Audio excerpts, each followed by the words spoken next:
Like most kids of my generation, I grew up watching Saturday morning cartoons. But what I liked even better was the commercials. I was fascinated how ordinary products like breakfast cereal or shaving cream could be presented as something that could make life exciting and solve all our problems. Although I didn't know it at the time, this was my first taste of marketing. Looking back now on my 20 years as a business owner, selling everything from really ugly clothing to automotive equipment, marketing was a key factor to my success. Over that time, I discovered that marketing is about more than just advertising. It's about being authentic with the goal of creating genuine experiences that people will want to remember and share. Today, I travel the world speaking to business owners and companies that want to learn how to create experiences that build loyalty, inspire ideas, and start relationships. And while some might say these experiences can be created through tweets and posts, I believe that the more we use social media, the more we appreciate and value real human interaction. And we all know that's where the strongest relationships start. So if you believe there's nothing more valuable than a relationship, then give me a call and let's start a new one. I'm Marc Gordon, the Customer Experience Expert.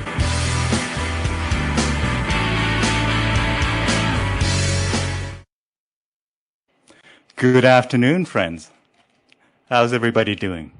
Hope you're doing well and hope you're having a great day in terms of weather and everything else where you are. Welcome to another conversation with Dune and Friends. Now, Marc, can you still hear me in the green room there, my friend? Wonderful. So again, hopefully you're having a great day wherever you are. And today we have a wonderful guest joining us. We have Marc Gordon from the Toronto area joining us here for an hour and a bit. And we're going to talk about, we're going to actually unveil the curtain a little bit and look behind the scenes on the challenges and obviously overcoming challenges that are related to essentially speaking and this professional speaking business, as well as obviously all the things related to performance and of course marketing.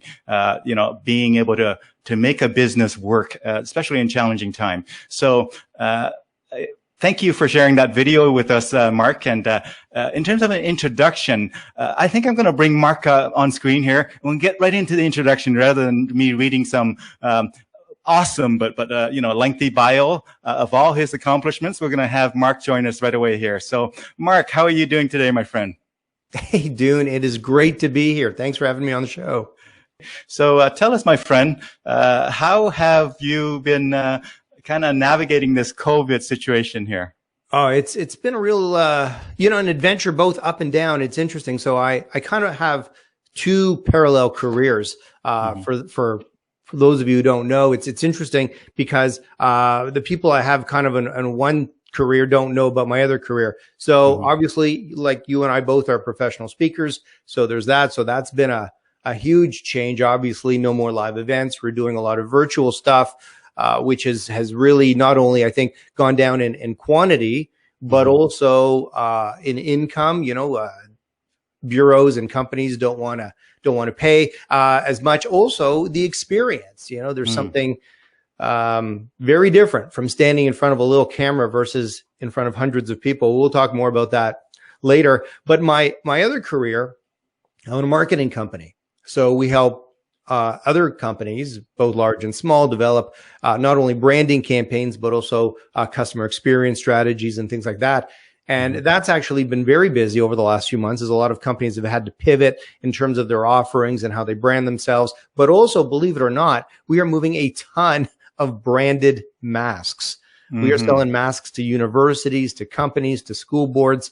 It's been like crazy. In fact, I think I'm making more selling masks than any other service. So it's been nice, but it's been a little weird because it's not really what I wanted to go into. It kind of just fell into my lap, so to speak. So for the last few months, I've been selling masks and doing a lot of virtual and marketing. It's been an interesting time for all of us.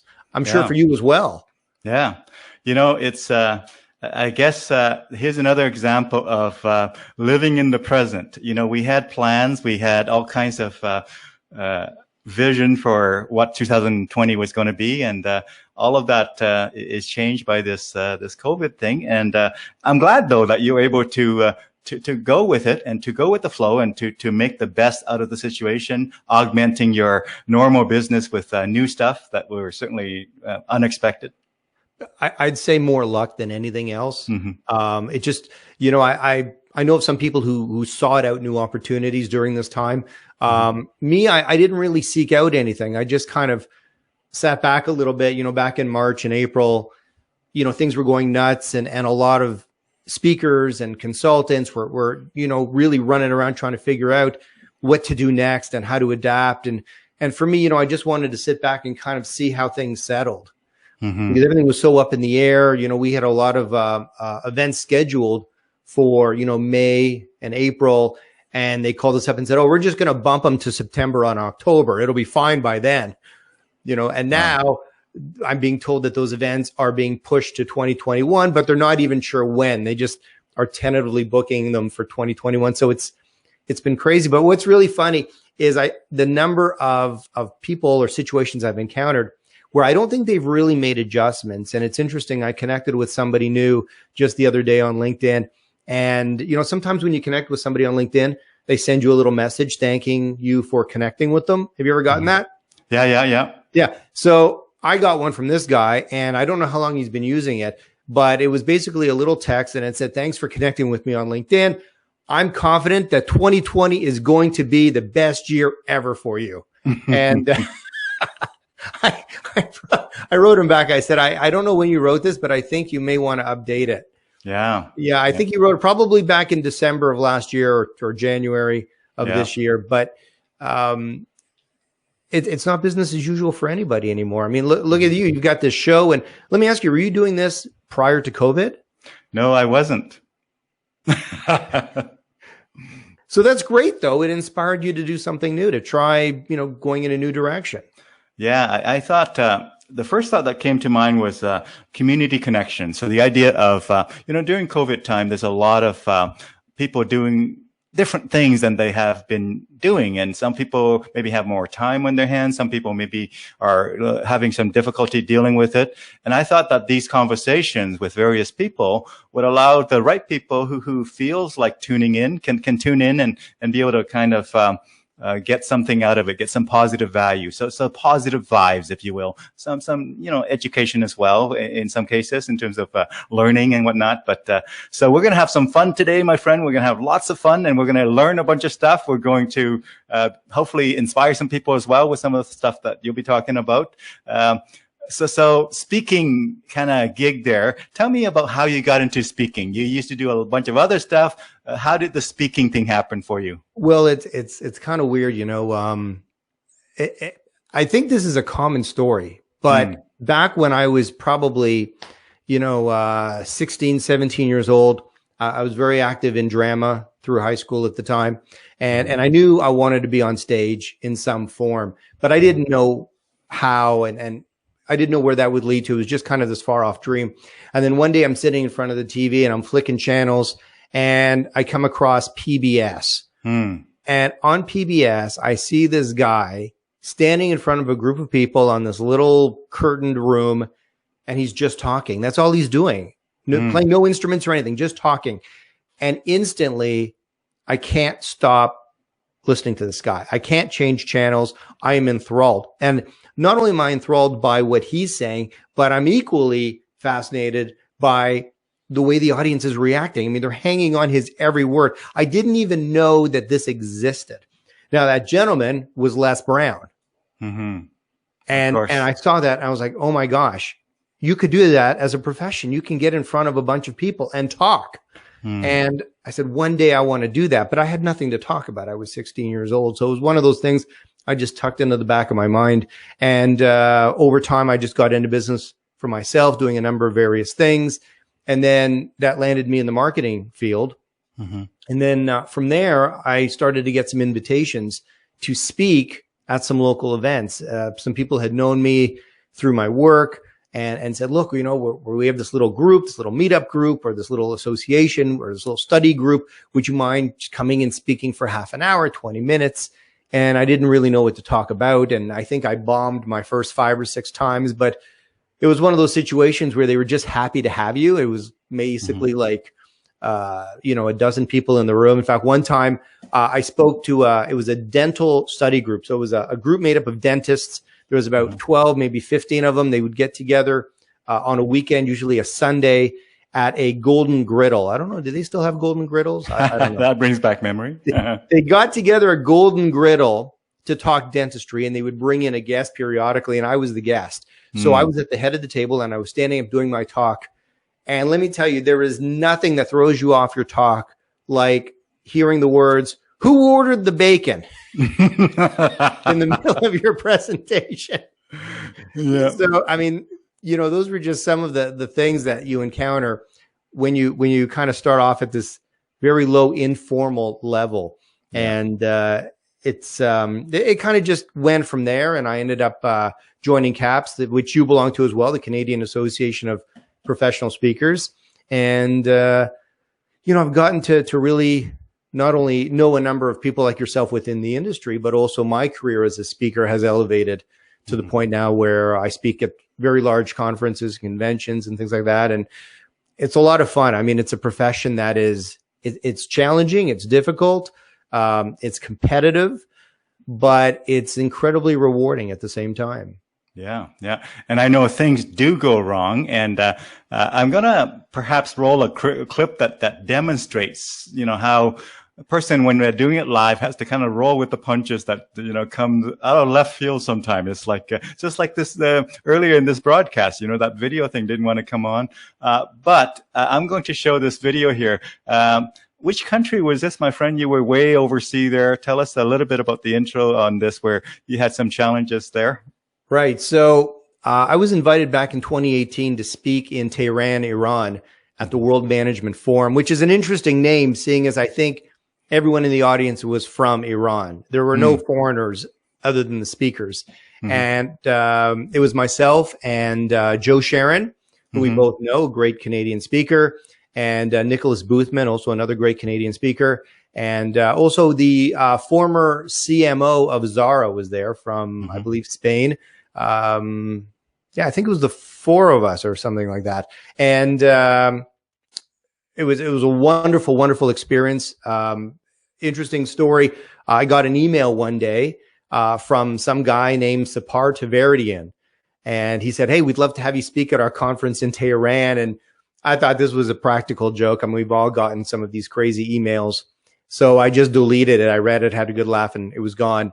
And then about 3 or 4 days later, he emailed me again. And this time he dropped some names of some colleagues of mine, like Donald Cooper was one who we know very, very well, and a few others.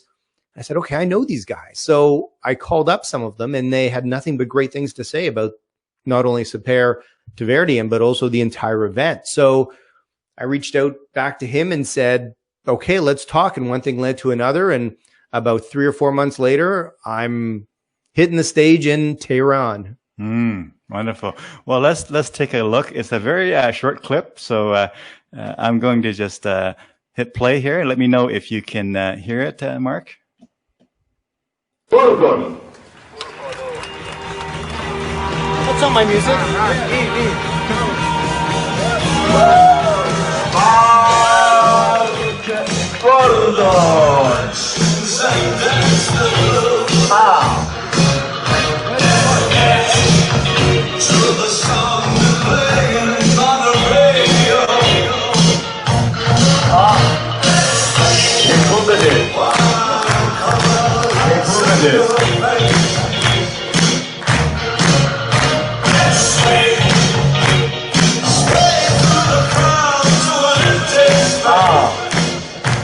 بدبخت‌ها یه دونه از این کارا رو بکنیم ممنونیم. عرض ادب.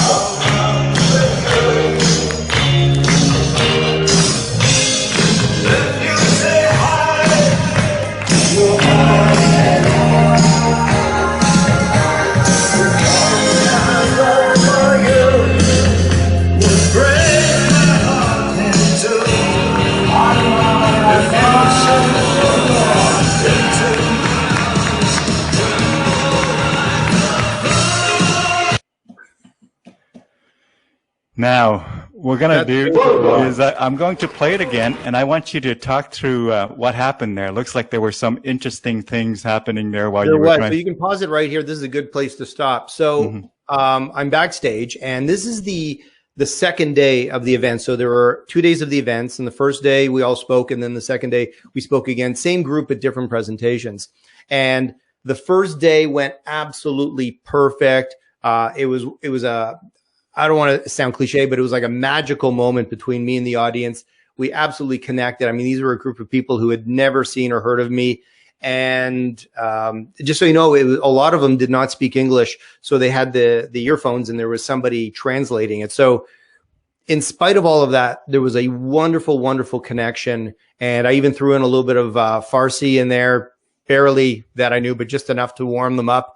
And it went amazing. And by the end of the first day, I was like this quasi celebrity. I mean, they actually had to set me up with bodyguards because I couldn't walk through the convention center without being mobbed with people running up with cell phones going selfie, selfie, selfie. So it was absolutely wonderful. And all of the speakers, we had our own intro music. So the first day, everything went fine.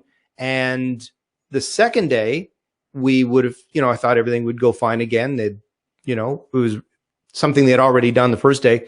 So in this video, the part that you're seeing right now, I'm in the back, and I like to enter from the back of the room rather than from behind the stage. I like to run down, and doing the high-fiving thing was something I often do, but in this case, it went over even better because I guess not only do a lot of speakers not do it, but now they had seen me as this celebrity, so to speak, and just the idea of me like slapping their hands was a real rush for them. So I'm at the back, and the MC announces me, and then the music that goes on is not my music. It's Nicholas Boothman's music. It's his music. So you can see my reaction. It's not my music, but you know how it is, right? The show must go on. So I go running down those stairs, and we can take it from there. Here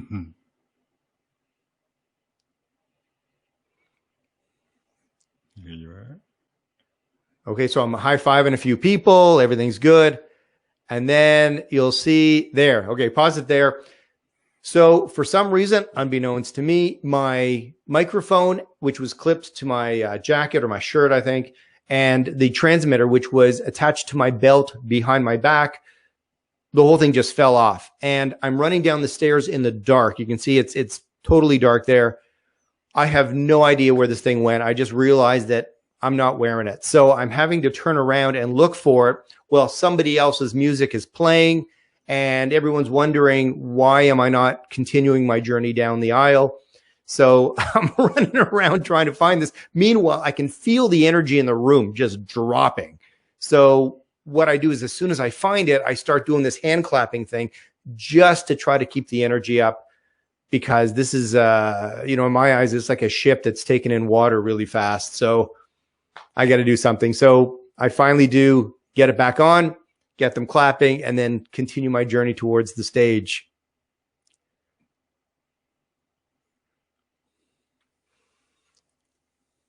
I think one of the guests may have actually, or one of the attendees may have found it and handed it back to me. And you'll see me here trying to clip the transmitter back on my belt. In hindsight, I should have just run back up to the stage with it just in my hand and then put it on up there. But for whatever reason, I decided to attempt to put it back on there.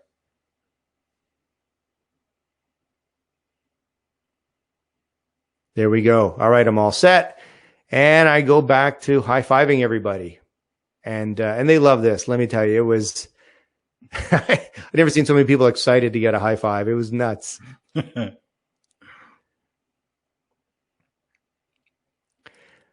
then I work my way on stage, and the video ends right about here.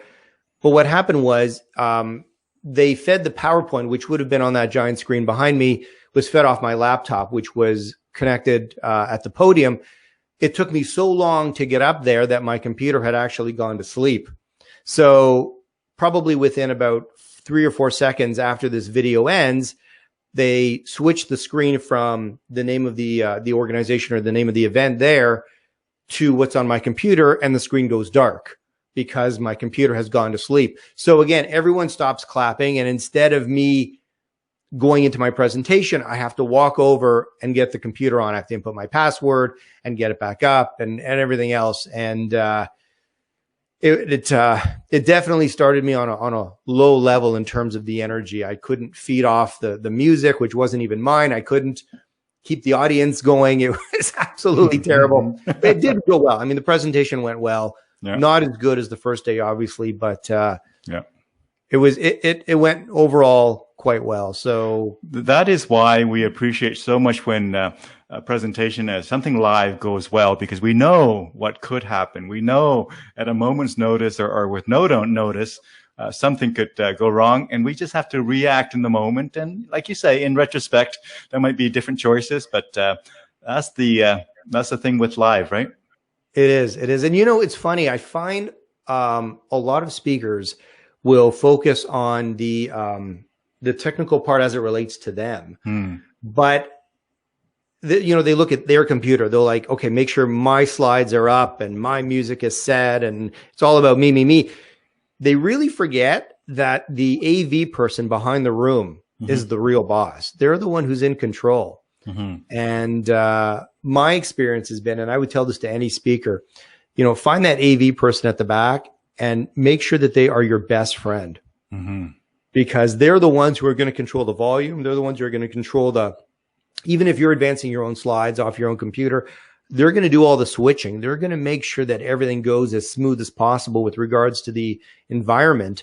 So there's this few variables that you have to deal with. It's like you and me now, right? It's like you're doing all the work, making sure everything does what it's supposed to do. And all I have to do is just sit here and speak. That's the ideal situation for any speaker, right? Yeah. There's a lot of moving parts for sure, and doesn't always go perfectly. And the key is to, as they say, the show must go on, right? The show must go on. Yeah. It's amazing how forgiving audiences are, I find. Yeah. If you roll with it and almost make light of it, or try to, I find the worst thing you can do is to pretend it didn't happen.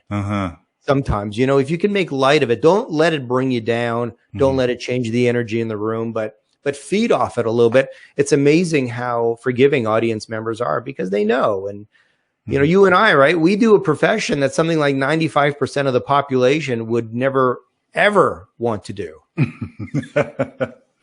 Yeah, it's a strange thing for sure. But so tell us, in all your travel internationally, do you have a story that sort of sticks out as a bit of a interesting story that folks who don't travel a lot might find interesting? So when you travel to speak, can you think of a story from maybe another country or another location where you want to share? Interesting experience. One thing was interesting. I spoke to a travel association down in Sarasota, I believe. Yeah, Sarasota, Florida, a couple of years ago. And I had a lot of free time. They flew me in like a couple of days before. And then I spoke on, I think, the third day. And then I even had another day after. It was nuts. They were, because it was like a free room for them. And we stayed at the Ritz-Carlton in Sarasota. And it was a wonderful hotel in a great little town. And what happened was the day of my presentation, I went for a walk that morning. My presentation, I think, was going to be around 2 or 3 in the afternoon or something like that. And after lunch, I decided to go for a walk. And I figured, okay, you know what? I have a couple hours. It leaves me time to come back to the hotel. I can get cleaned up and change and be all ready to go. And I'd already done the sound check the day before. So everything was set. All I needed to do was show up. So I went for a walk downtown Sarasota, and there was a gun store there. And being Canadian, I had never been in a gun store. So I go into the gun store, and I don't know if this says something about me or not, but I kind of lost track of time. And when I left to walk back, I underestimated how far I was from the hotel. And I actually, in my rush to get back, combined with my poor sense of direction, I actually got lost. So I'm lost in downtown Sarasota. The clock is ticking. I need to get back to the hotel for the event. And I'm just wandering around. And what happened was I phoned the hotel because I figured this is the Ritz-Carlton. They'll send a car to pick me up. So I called them and I said, look, I'm the speaker for the conference. I'm like really far. I'm a little bit lost. I'm on the corner of this street and this street. Can you help me out? And they said, yeah, no problem. All you have to do is go down this street and that street and make a left and whatever. And then you're going. And I said, wait a minute, that's really far. And he said, no, that's not far. That's like 2 or 3 minutes. And he thought I was in a car. He thought I was calling from a car. I was on foot. So I said, I don't think you understand. I'm walking. He's like, oh, you're walking. I said, yes, I'm walking. Can you send a car down? And he's like, I'm sorry. We have like 2 cars and they're both out picking people up from the airport. I'm sorry, we can't help you. So I ran, and it's about 35 degrees in Florida, humid as you don't want to know. Yeah. And I'm running to the hotel, and I get to the hotel, like, I think 5 minutes before I'm supposed to hit the stage. And I run up to my hotel room, and I'm soaked in sweat, and I just take off my clothes and put on my suit, and I'm still soaked under the suit. And I beeline down the hall, out of the elevator, and literally run right up onto the stage and do my thing. And the stage was pretty big and pretty far, and I don't think anybody knew how frazzled I was, how sweaty I was. It went over really well, but it was absolutely a terrible experience for me. And I've never told that story. Nobody knows. It's out now. There you go. but nobody knows. So I learned a lesson there, really, to give yourself much more time, even if you find yourself just sitting around, just to plan ahead like that. Don't cut it close. Yeah. Any distance is a risk, right? When it comes to showtime. Have you watched? There's a movie there's a scene in a movie where I forgot what the name of the movie is now, but it'll come back to me. But a similar experience in the music performance. But perhaps our viewers might know what I'm talking about and chime in. But thank you for sharing that. So we certainly, every time we make mistakes as we're on the road, sometimes it worked out okay, and sometimes it could be very painful. And, being far away from home, being, kind of, what's the word here? A little bit out of our comfort zone a little bit. I've certainly done my fair share of travels, and the place that you remember the most, I don't know if you found this, is the place that you got lost very badly. If you got lost very badly and drove around and couldn't find your way out, eventually I actually know that part of the town pretty good.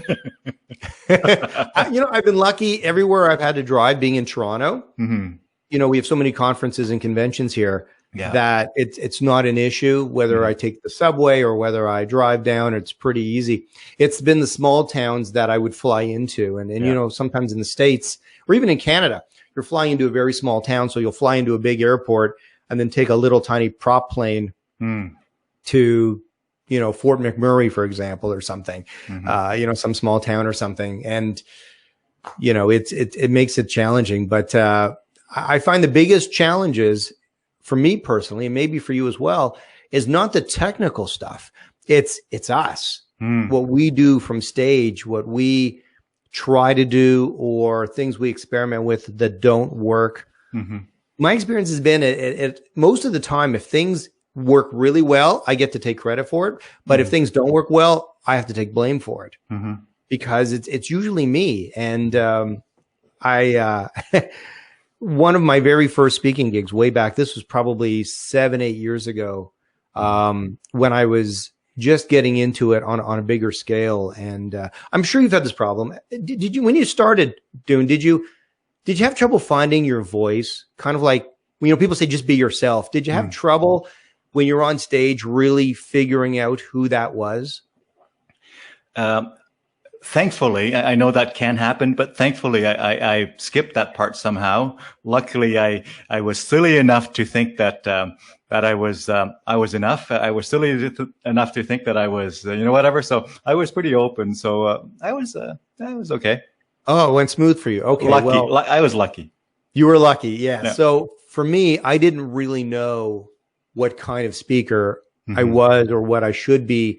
at that point in my career, right? There were funny speakers and animated speakers and serious speakers, and all kinds of different styles. And prior to that, in my early 20s, I was doing stand-up. Yeah. So I kind of had that sort of that in me, that experience. Yeah. So what happened at the time, again, about 7, 8 years ago, I was writing for a online social network. I was trying to compete against LinkedIn at the time, where LinkedIn was basically a glorified resume website at the time.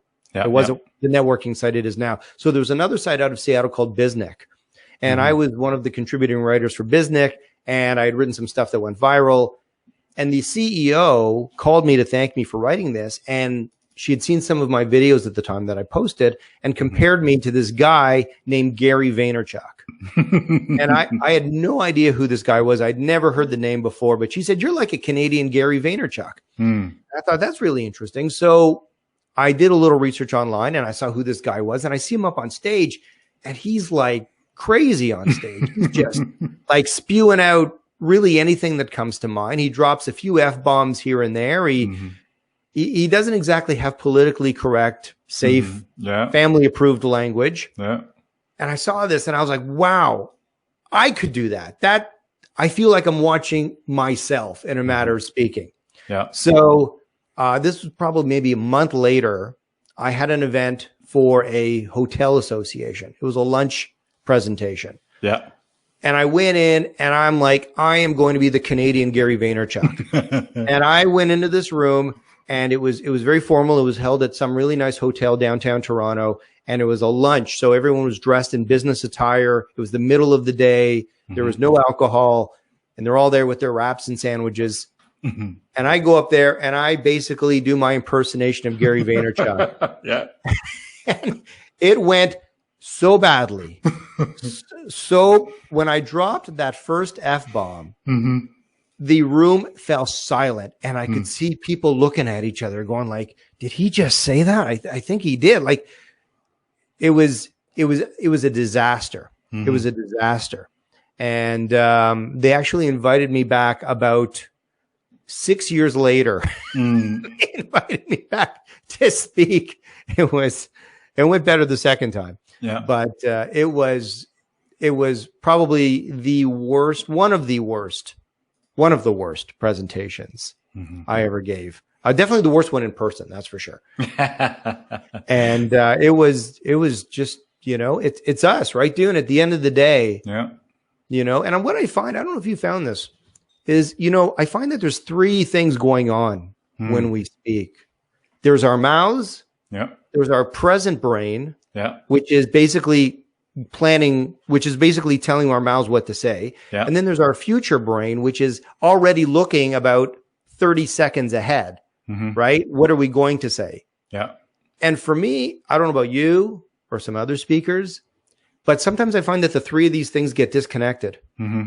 So our mouths and our present brain and our future brain are all operating independently. And what comes out is sometimes things that we wish the world never heard. Did you ever find that? Yeah, that happens. That can happen. Certainly. I play a lot of live music performances as well. And on stage again, when you're performing live music and there comes your part to, whether it's your solo or whatever have you, and you figure you're going to take it in the direction.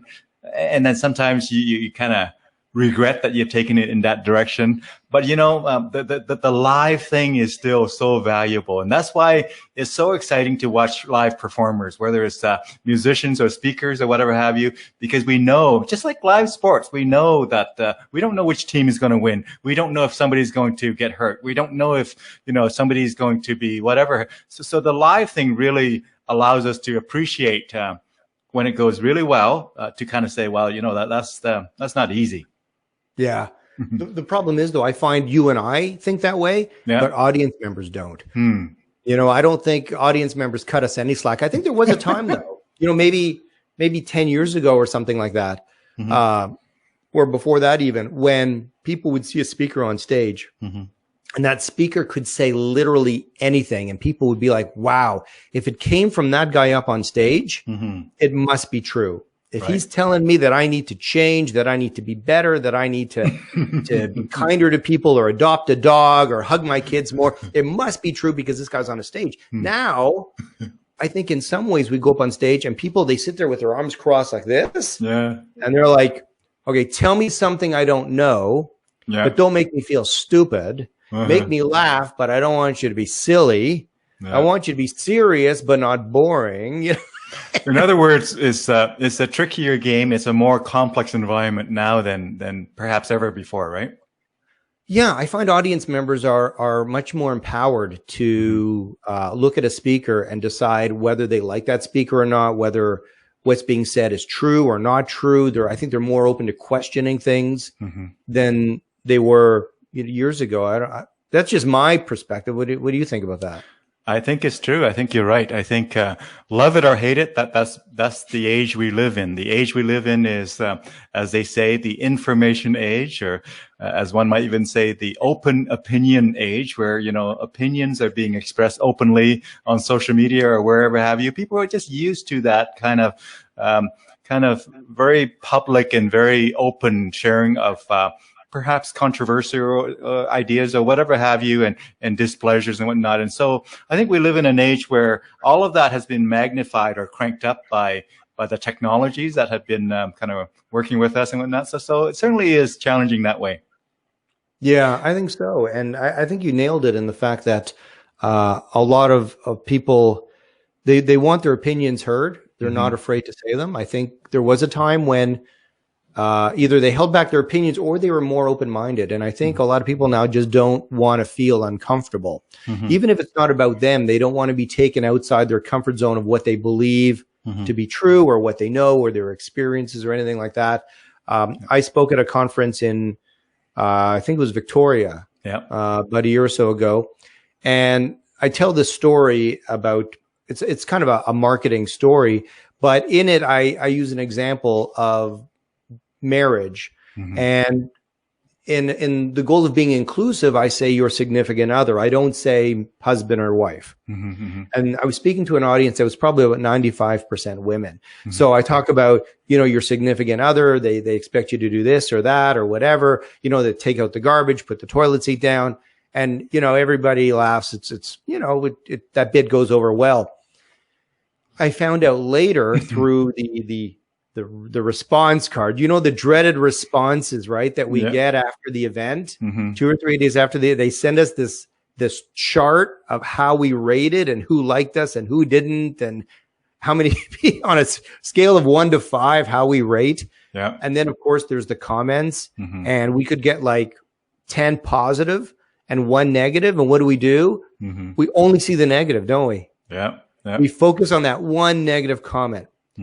And the 1 negative comment that I got was from a woman who said that that comment I made about leaving the toilet seat up offended her, because in that comment, I was clearly insinuating a male-female relationship. And this woman had a daughter who was gay. So therefore, I was not being fully inclusive because I was insinuating a male-female marriage. With, you know, I mean, it's a stretch. It's, you know, and when I read this, the first thing I did is they had filmed the video or filmed the presentation. I went back and I'm like, did I say husband and wife? And I looked back and I said, I could see that I said, you know, your significant other.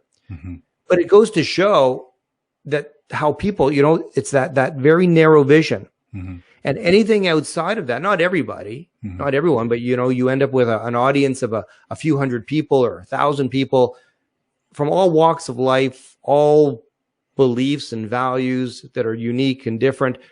All it takes is 1 or 2 people who get pushed outside that comfort zone, that tunnel that they're looking through, and they're upset. They're not happy. And it's a tough job. And I think at some point, we and I have come to the conclusion, I'm sure you have as well, and that is we're going to try our best to be, you know, kind of on the right side of that. But at the same time, we have to acknowledge that we really can't control what someone else perceives our actions and our thoughts are. We can just do our best. And then at some point, you know, when I did a lot of corporate training and university teaching as well, several universities and whatnot. When I did that, one of the things I always say to myself is that when you get the feedback form, yeah, go ahead and read it. Go ahead and reflect and go ahead and think about what you might change or improve and whatnot.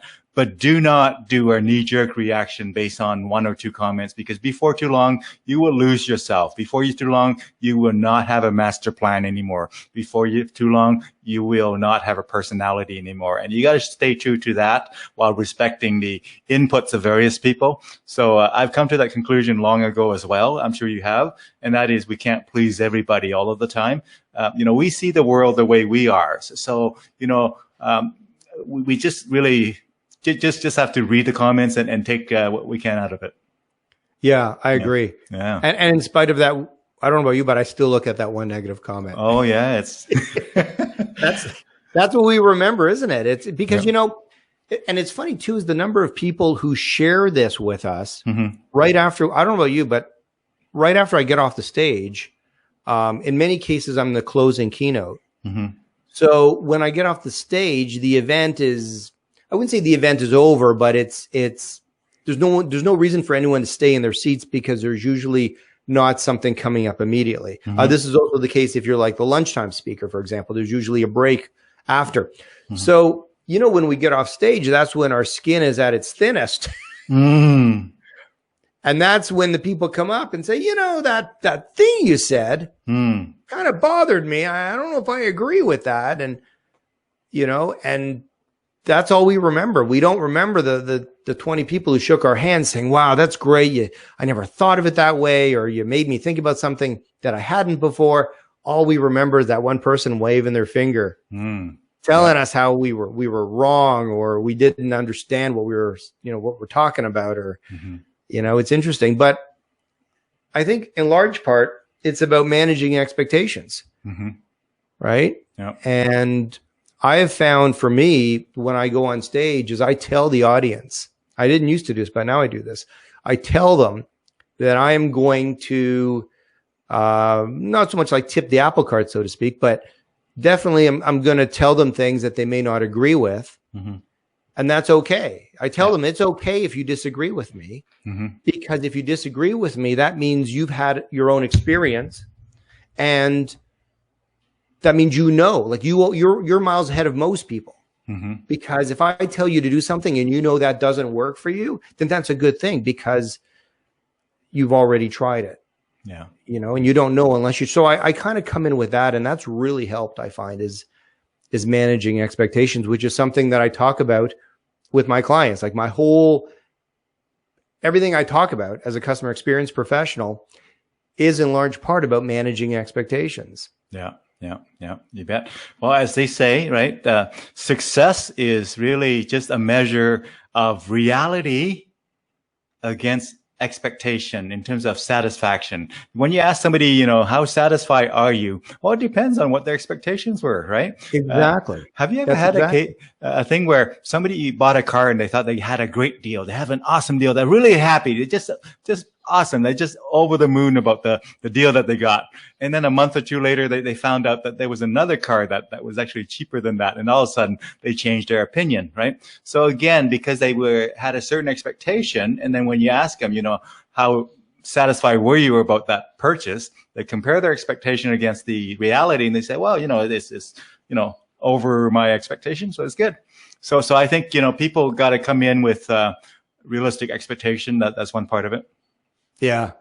And it is tough as speakers. And, we had talked about this briefly before, you and I, about the whole role of bureaus and,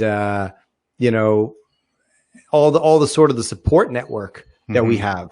Yeah. And, it's not always one where we get the support that we need as speakers to be able to do our job, because we have to juggle so many things, right? We're marketing ourselves. Yeah. We're also actually doing the act. In many ways, we have to do our own bookings. It's tough. And, that's actually, that picture there. I don't know if your viewers can see that picture or not. But yeah, that's the one where, I went Gary Vaynerchuk, I think, on them. I believe so. Oh, you know, first of all, I know exactly what you mean about Gary Vaynerchuk. And in fact, a few days ago, maybe a week or two ago, I actually said to my sons, this is true. I said, guys, you might want to check up Gary Vaynerchuk and watch a few of his videos. Be forewarned, you know, his language is not the most pristine language at times, but he's got a lot of good stuff that you can learn from and be inspired by. And so that's what I told my kids, right? I mean, they're university age now, right? They're taking their university education from at home right now with COVID, right? But so it's one of those things, right? I mean, I'm sure there's a lot of people who would actually just say, if that's going to be his style, they're not going to give him any time at all. I look beyond that and I say, well, you know what? I wouldn't be like that myself, but I can see the value that he provides, and so much so that I recommend it to my sons. Yeah, yeah.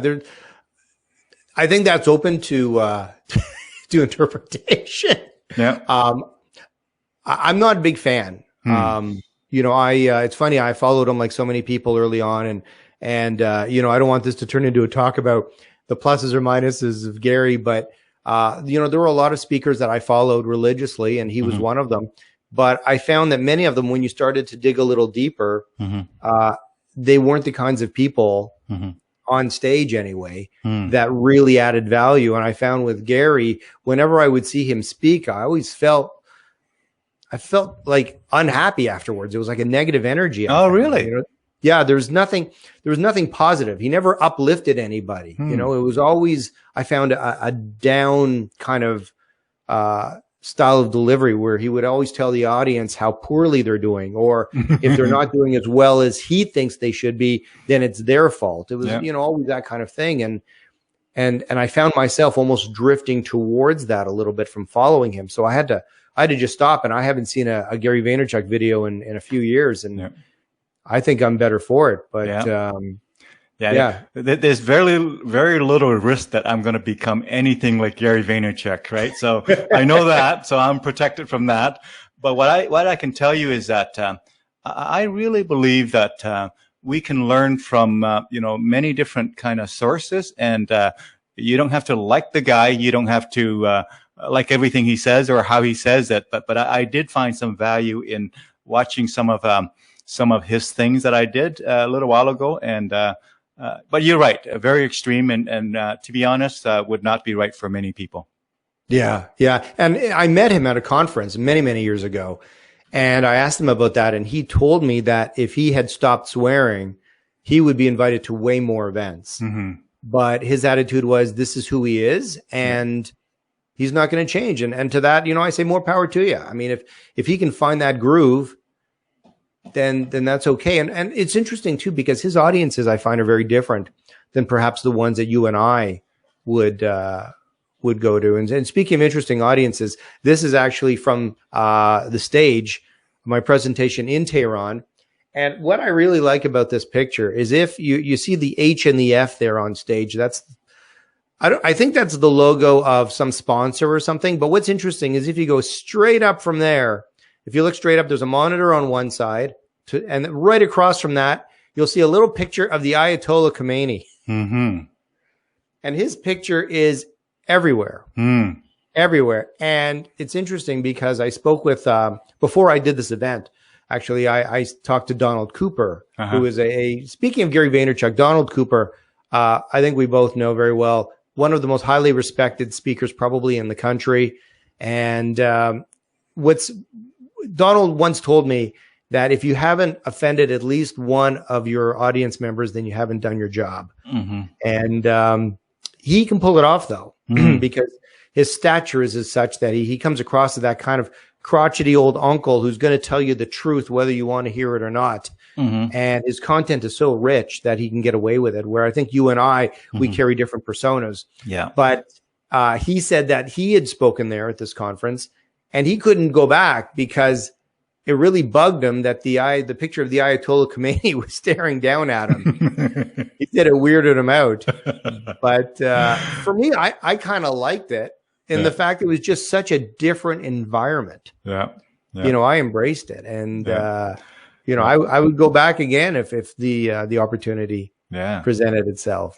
But you know, For our viewers, Donald Cooper is, in fact, in the Cooper family, the folks who are responsible for the hockey equipment, all the Cooper hockey equipment, and many other sports things. That is the same Cooper. His family was in that business. Yes, his father started the company.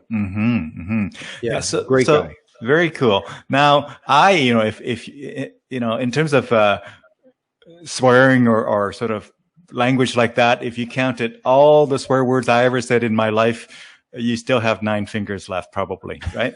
so I'm not into that at all. So don't, when I look at Gary, first time I watched it, I was like, I don't know if I want to watch any of this, right? So that was my first reaction. And then I just sort of open myself and say, okay, what does this guy have that some people seem to like? So then I listen to it, and I say, while it is not for everybody, and while it's certainly has some cons against it, I did see some pros there as well, certainly. I find with a lot of speakers, you get what you can out of them. And, it's about that nugget. And even when I'm on stage, and I'm sure you are the same way, early on, I wanted everyone to walk out with everything. Whatever I said, I wanted to stay in their head, which we know is unrealistic. We have to, I think, come to terms with the fact that they'll remember probably about 10% of what they hear. And they'll apply about 5% of that. Right.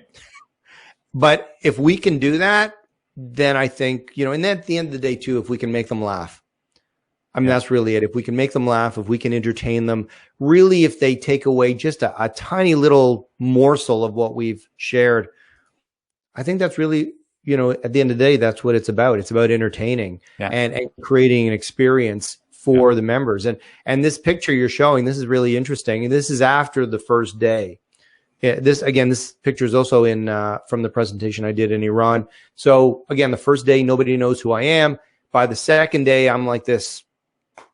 I hate the word like rock star or superstar, but they went crazy. And this gentleman here comes running up to me. I'm on stage, so I'm kind of kneeling down. I'm on the top of the stage, and he runs up to do a selfie. And man, that guy was on cloud 9. And one thing I've always prided myself on, which I found is really good professionally, is to literally never say no. Like if somebody wants to take a picture with you, if somebody wants to even chew your ear off a little bit, or I've had people ask for my autograph,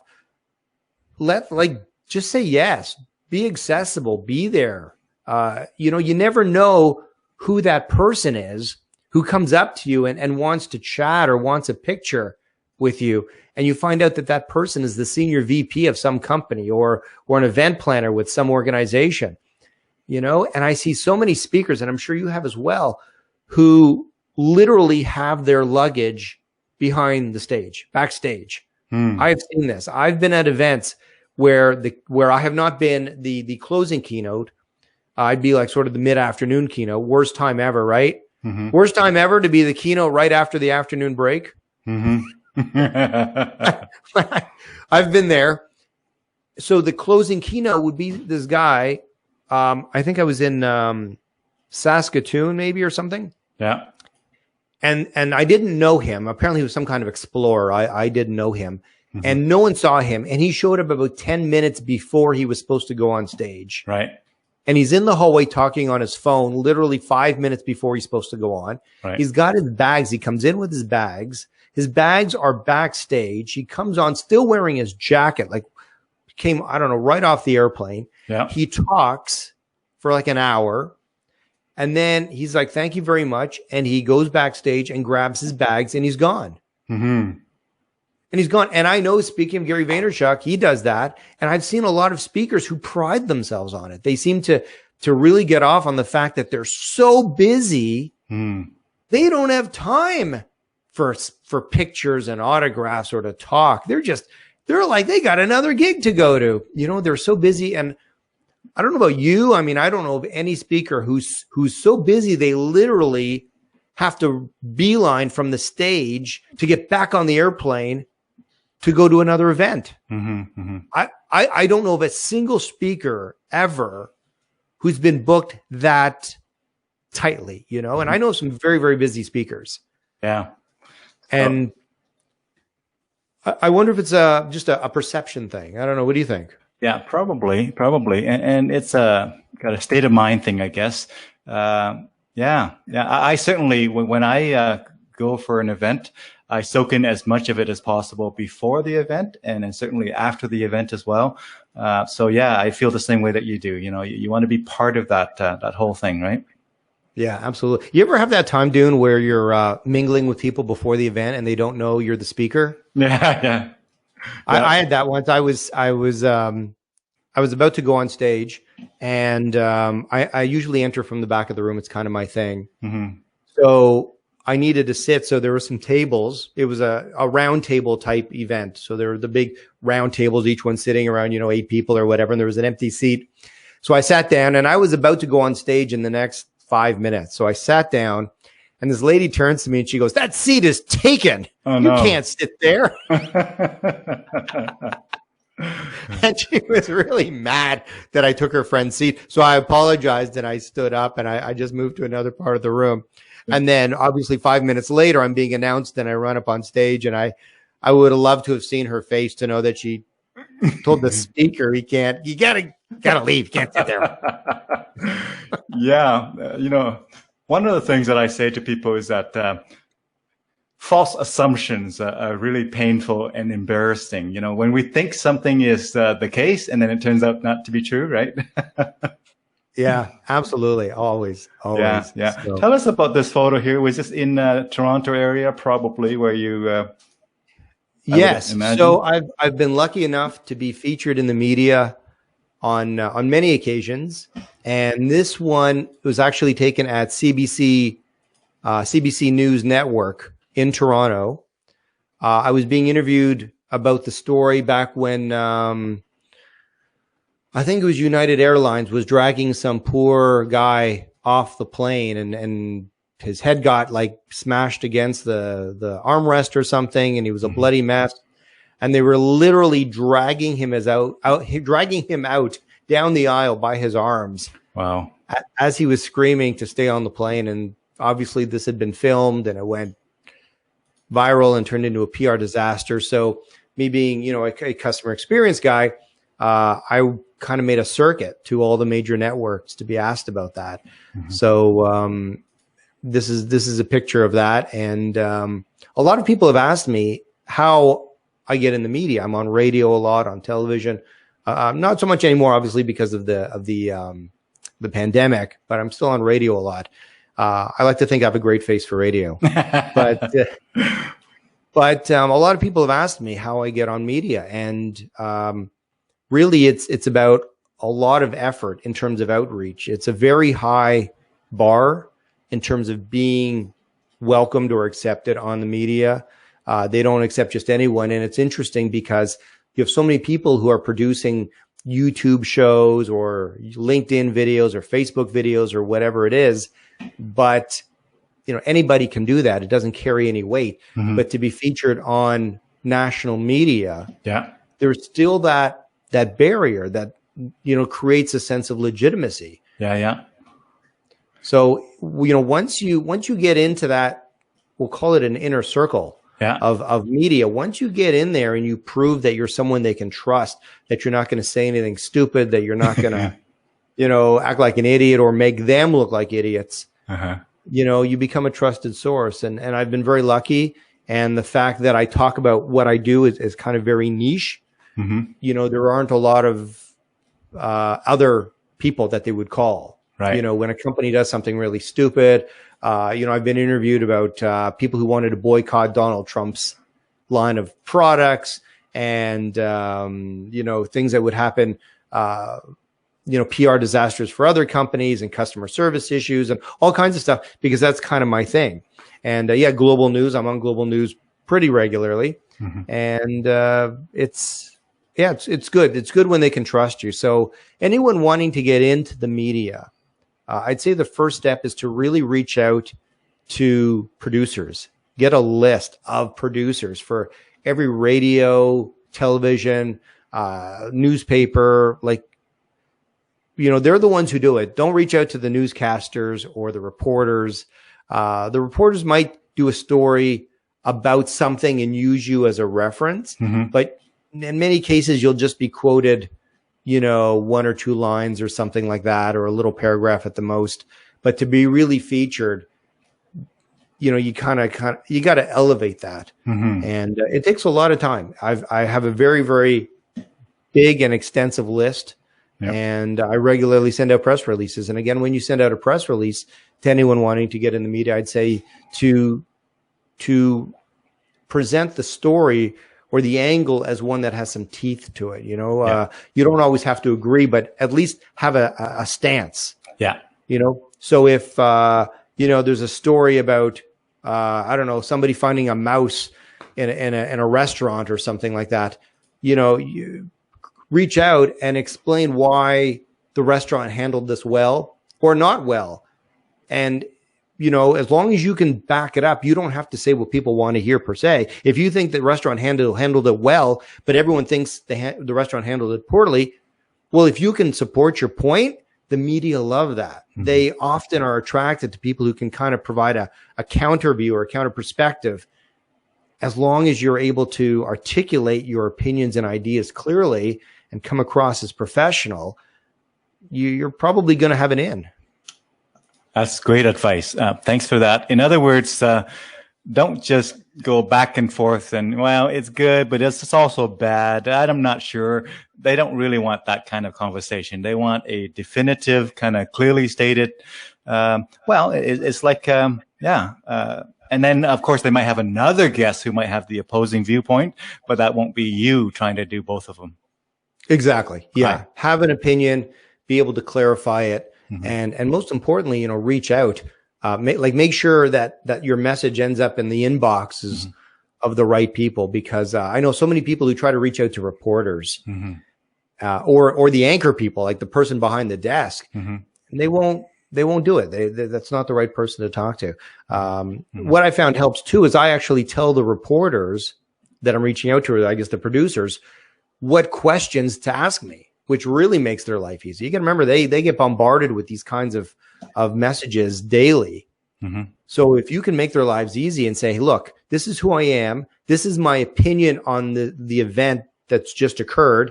And here's how I'm going to support my opinion. And by the way, here's a list of 5 questions you can ask me. Holy mackerel. That's golden. You're in. Now, here's the thing too. You may not always be in, right? It's hit and miss. And I've sent out many press releases where I get very little interest or no interest at all because the topic is just not that relevant, or they don't find it that relevant, or it's a busy news day. Yeah. I mean, if somebody again finds a mouse in the restaurant or something, that might be big news, on a Tuesday, but then the following Wednesday, there's a big train wreck, a terrorist attack, who knows what. And anything frivolous like that or soft news is pushed right off the list. They don't want to hear about it. So there's so many factors, but don't take it personally. And in many cases, I've sent out a press release for one story, and then the phone would ring and they saw the press release, but they don't want to talk about that story. They want to talk about a different story. Yeah. Now that's when you know that they have you have hooked them to the person and not even the topic. In other words, if you think about a band, it's great for somebody who says, I love Hotel California. I love Hotel California. But it's even better to say, I love the Eagles. And in fact, I like to hear another song from the Eagles. So when you go from one song or one story or one position to now them reaching out for you and say, we don't want that song, but can you write another song for us, is what it sounds like you got there once in a while. Yeah. And as speakers, I mean, that's, I think, our ultimate goal.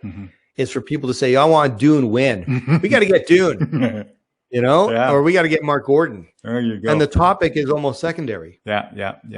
I think you've really hit superstar status as a speaker when they just want you in. They call you up and say, Dune, can you speak at our conference? And you say, what would you like me to speak about? And they say, whatever you want. There you go. That is a good place to be at. You've hit it there, that you're rocking and rolling. Yeah. At that point. Tell us a little bit.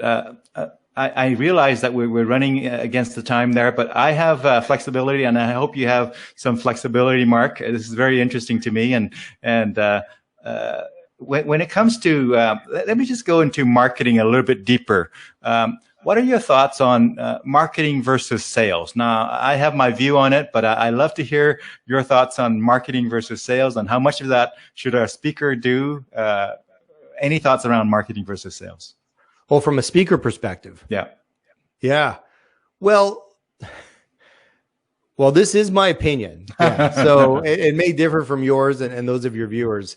But to me, the act of selling is to really have dialogue with someone and explain to them. A lot of people would say trying to convince them to do something that they may or may not want to do. I don't come at it that way. My view with selling is always to clarify that, or identify a problem they have, and then be able to demonstrate how you can solve that problem. I mean, to me, that's really what selling is. Marketing is more about messaging. So, that's your website, your speaker package, your email campaigns. Really, to me, the job of marketing, whether it be for a speaker or any product, is to get people to take notice and to think. That's what you want them to do. You want them to think and ideally feel something as well. But, we've seen many campaigns for different products and different companies over the years where, you watch it and you can feel a tear run down your eye or down your cheek, or you laugh. It's like the funniest commercial ever. I mean, these are great things. For us as speakers, we usually don't draw that kind of emotion from our marketing, but we definitely want to capture attention and get people to think, wow, you know what, maybe this person has something to say. Maybe they can add something to whatever it is we're doing. And then ideally they reach out to you. And that's where I guess technically the selling part comes in, where you just say, yeah, you know what are you looking for? And here's how I can help you. And I think a lot of it though comes from authenticity. And I've had many organizations reach out to me saying, we'd like you to speak about this and this. And I'd say, I can't do that for you. It's not my thing. Especially now with virtual, I don't know why, but I've had a lot of groups reach out, and I had a group just a couple weeks ago. They were financial planners, and they wanted to talk about something with home buying or something like that. And they reached out to me and said, yeah, we'd love to have you on. This is the topic. And I can't, it's not my thing. So I declined. I wrote them back and I said, I appreciate the offer, but I don't think I can add value to your event. Here's some other things that I can talk about. And they wrote me back and said, we really appreciate your honesty. And we have another event coming up in a couple months that we think you'll be a great fit. We'll reach out to you then. So I think the worst thing we can do as speakers is try to be everything to everybody. And I would say not just to speakers, but to any company, right? Anybody from any profession, any industry, any service or product, to really say, this is who we are. This is what we're about. This is how we deliver. And if you can say it in a way that resonates with people, it will attract them to you. And in doing so, by the way, you also set those expectations. You don't have to be, if you're a restaurant, you don't have to be Ruth Chris. Right? You can be McDonald's. It's okay. McDonald's does just fine being McDonald's. They're not trying to be Ruth Chris. You can allow yourself to be exactly who you are. And I think that applies to whether you're speaking from the stage or selling tires. I mean, it's my opinion that you probably agree with this, and that is McDonald's is doing pretty well for themselves, because when I teach business and leadership and management and whatnot, one of the key things that I tell them is that there's a difference between quality and grade, right? Quality is, are you delivering on the promise? Are you meeting expectation? Are you, right? So that's quality.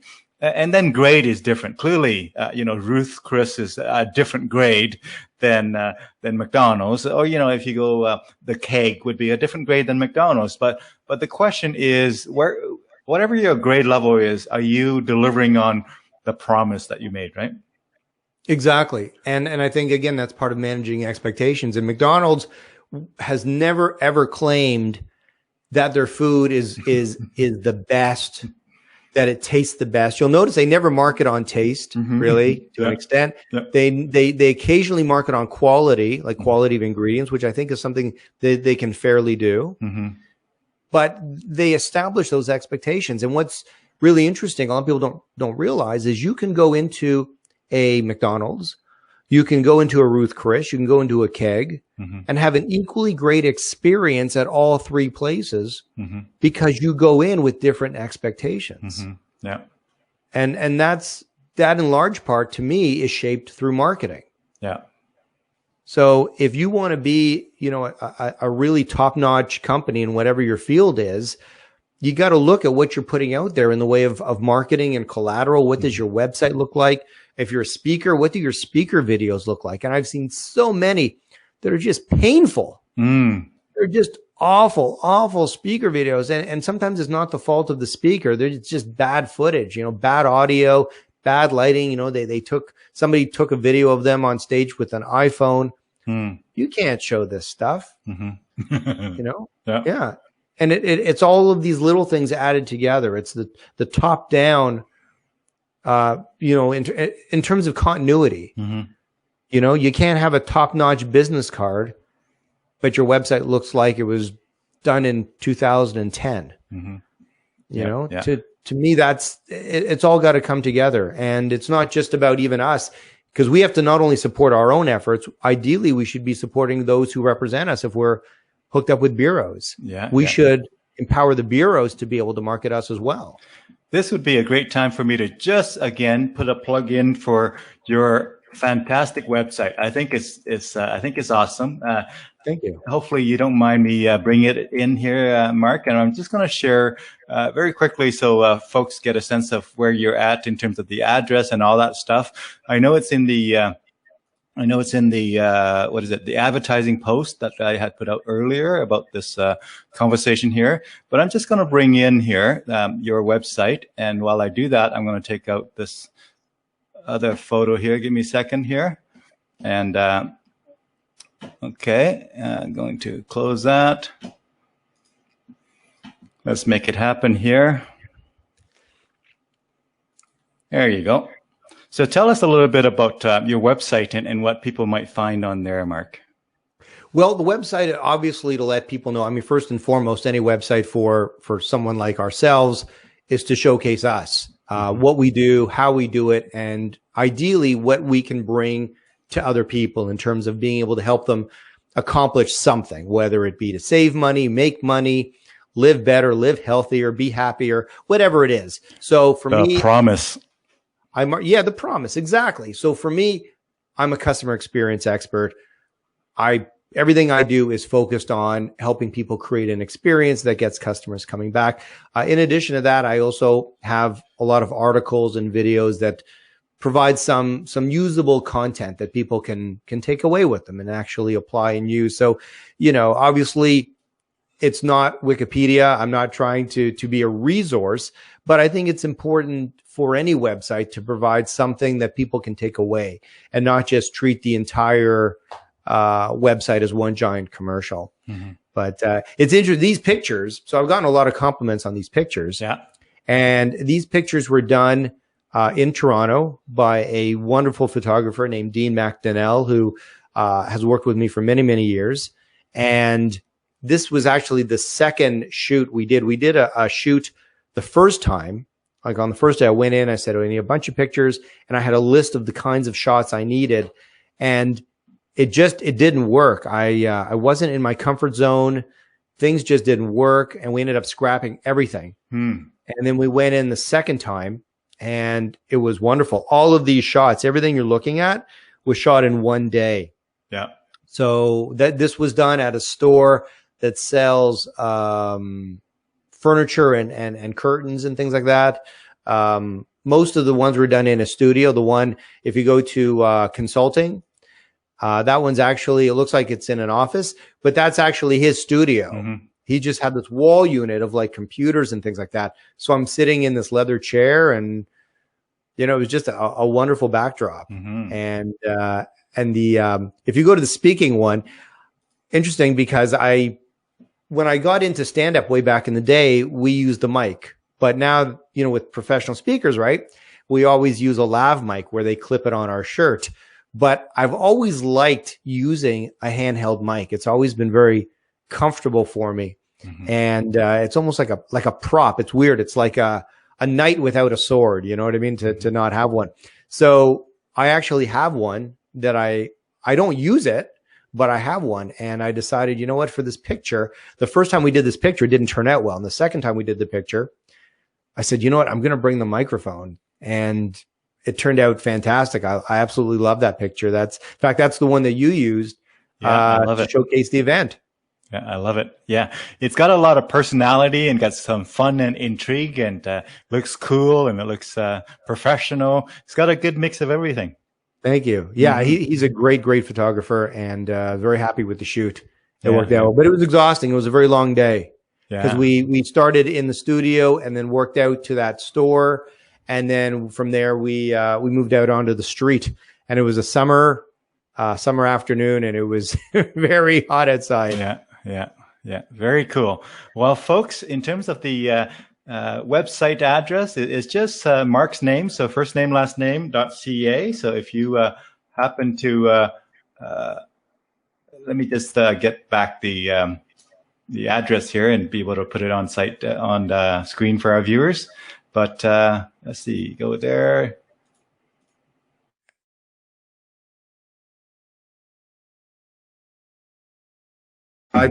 Yeah, just click on the logo there. Yeah.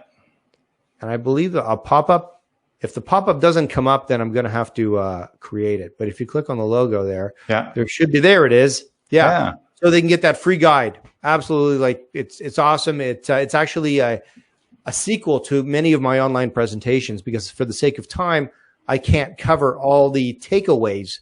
So if you want to skip the presentation and just go right to the takeaways, it's got 12 things you can do in your business to start attracting clients and keep them coming back right away. And what's really cool is none of these techniques cost anything. You don't have to buy anything. You don't have to hire anybody. These are things you can do internally right away. So anyone who goes on my site, all you have to do is put in your name and email, and you'll get the book within seconds. And there you go. It's fully printable. Or you can read it as a PDF, whatever you like. So wonderful. Fantastic. Thank you for sharing that. So again, I mean, it's one piece of the one element, right? The website is one element. There's many other elements in the marketing thing, kind of pie that we have to kind of spend time on. But thank you for sharing that, Marc. Just coming back to other topics here. Back to speaking for a moment. I want to put you on the hot seat a little bit and ask you, do you have a highlight story where you say that was the highlight of my speaking career? And do you have a low point where you say that was the low point of my speaking career? Do you have two stories to share that's publicly suitable?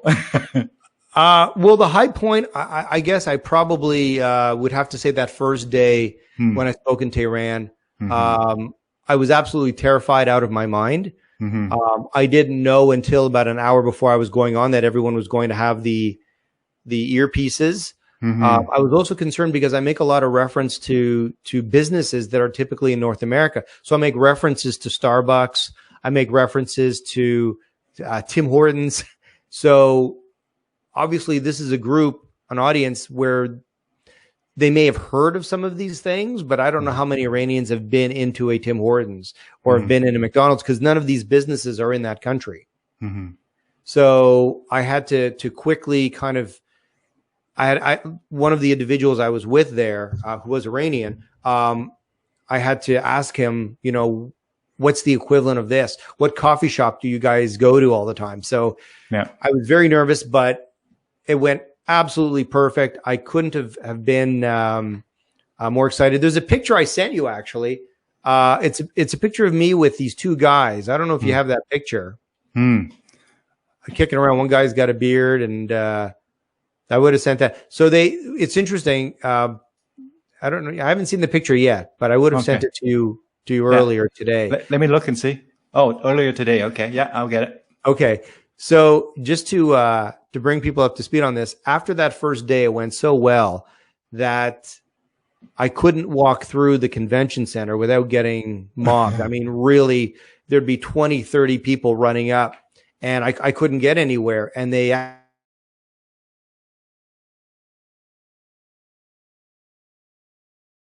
allow me. And what would happen is people would come running up, and they were like these big guys, and they would just kind of swat them aside and say like, nope, sorry, can't do it. And I got a picture. They were really wonderful guys. They spoke virtually no English, but I think they were very happy to be working with me. So I got a nice picture of me and the two of them. Yeah. Did you find it? I'll bring it up here in just a moment, but Okay. keep on talking, my friend. All right. So anyway, that would definitely be the highlight. The low light of my speaking, I have to tell you, happened last week. Yeah. It had been a while since I had done a full live presentation online. It's been probably a couple months. I've done a lot of pre-recorded ones, but not live. And I don't know about you, but I would imagine most of what you're doing is probably Zoom. Would that be right, Dune? Yeah. Yeah. Okay. So me too. In Zoom, we all know you can see their faces. You can, it's not the same as live, but you can read the audience. You can see if people are laughing, if they're smiling, if they're getting a little turned off, whatever it is, and you can react accordingly. So on this event a couple weeks ago, not only was I a little out of practice, a little out of tune as a guitar player, Yeah. but they were using a software platform called Hop On. I believe it's called Hop On. Is that right? Hop On or Hop In? I don't remember now. I think it's called Hop On. Yeah. And Hop On, for those of you who may not know, it's a platform very much like Zoom, except for the fact you can't see anybody. They can see you, but you can't see them. On the screen, all you see is yourself. And then what's really creepy about this is, outside of the fact you're staring at yourself the whole time, is there's a little graphic of an eyeball at the top. And it's beside that eyeball is a number. Oh, yeah. And I was doing this presentation. There were multiple presentations for this event going on at the same time. So it was, I think, like me and two others. And people could bounce around between whatever presentation they want just by going from literally one room to another. Just a couple mouse clicks, and they could leave your presentation and go to somebody else's. So I'm speaking, and I see this little graphic of an eyeball, and next to it is this number. And I'm speaking, and the number's going up and up and up, and then the number starts to go down and down and down, then back up and down. And you become so fixated on this number. It's like, it's like on the music charts or something. It's like, this week you're number 5. Oh, you hit number 1. And between the fact that I was a little rusty from doing a live presentation, combined with the fact I couldn't see anybody, all I saw was myself. And then you add in this mystery number that kept going up and down. It was a disaster. And I actually froze up. I think about 2 or 3 times I'd be talking. And then in the middle of an idea, I would just stop. I would just literally stand there for what seemed like minutes. It was probably 5 to 10 seconds. But I would just stand there staring at the screen, having no idea what to say. It was, it was the worst. It was, oh my God, it was the worst. So it's such a bad experience, by the way, that I will actually never do another Hop On presentation with this platform. Like if that's the platform that an organization is using, I will not do it simply because of that platform. Or what you would do is you would do it, but have a little sticky or tape or whatever and tape over where that little number is so you can't see it. It's funny you say that, because I was actually thinking that partway through if I could cover that up. But what was weird is I saw myself, and even now, I don't know if your viewers are seeing what I'm seeing, but I can see myself, I can see you, and I can see the photos that you're going through. But I'm staring at you, dude, and I'm not looking at myself. I'm staring at you. So it's like we're having a conversation. Nobody can have a conversation with themselves. Yeah, it's tougher. Which in a sense is what happens when you're just staring at yourself. Yeah. I don't know how speakers can practice in front of a mirror. Have you heard that? Some people say that a speaker, you should practice in front of a mirror. Yep. That's the worst advice ever. Don't you find that you have you ever done that? Have you ever practiced in front of a mirror? I haven't. I've always found better ways than doing it in front of the mirror. Yeah. I find all you're doing. But I know it can work for some people. So for some people, it's very powerful and useful for them based on how they go about doing their thing. But for me, I just never done that. Yeah, for me, I tried it very early in my career, and even now, I just find myself looking into my own eyes. Really, it's very weird. Yeah. You're not seeing all of you. Yeah. Because when you look down, your reflection looks down. When you look up, you reflect. You can't really see all of you you can't separate yourself in a matter of speaking. Videotape is much better. If you can video yourself and then watch it afterwards, in a different mindset, in a different space and time, much better than, mirror is a simple, long before video was easily accessible. These days with video, I don't know why people wouldn't use video over mirrors. Yeah, no, absolutely. Yeah, absolutely. And when you're watching a video, it's not really like watching yourself, is it? It's almost like watching someone else. So you're able to be a little more objective. Yeah. Yeah. And, I'm walking too fast on stage. I'm using my hands too much. I'm speaking too fast. Yeah. You'll never know if you're speaking too fast doing it in front of a mirror. I also like to record even my music performances. So when I play guitar or sing, whatever, in front of a crowd, I always love to watch the video afterwards, because you will pick up on things that you do not pick up while you were performing, right? Yeah. When you perform, you feel in a groove in a certain way. And then to watch it a day later, a month later, whatever, you just see different things, right? Well, I can tell you, as a fellow guitarist, my skills are so poor, I would never want to be recorded. I don't need to see myself recorded playing to know how bad I am. Yeah. Cool. Well, as long as you're having fun, my friend, it's all good. Having fun in a quiet room with the door closed with my guitar. That's my level of fun right now. The stage for that can wait. Yeah. Now I can't find that photo, but we'll chalk it up to somewhere out in ether somewhere that it went missing. But I want to ask you a couple of kind of wrap up questions here. One of them is, when I reach out to you, Marc, and say, hey, we're going to have about an hour and a bit, and we can go longer if we want, and we can talk about speaking, marketing, and things like that. Were there topics or stories that you wanted to share that we haven't gotten to yet, my friend?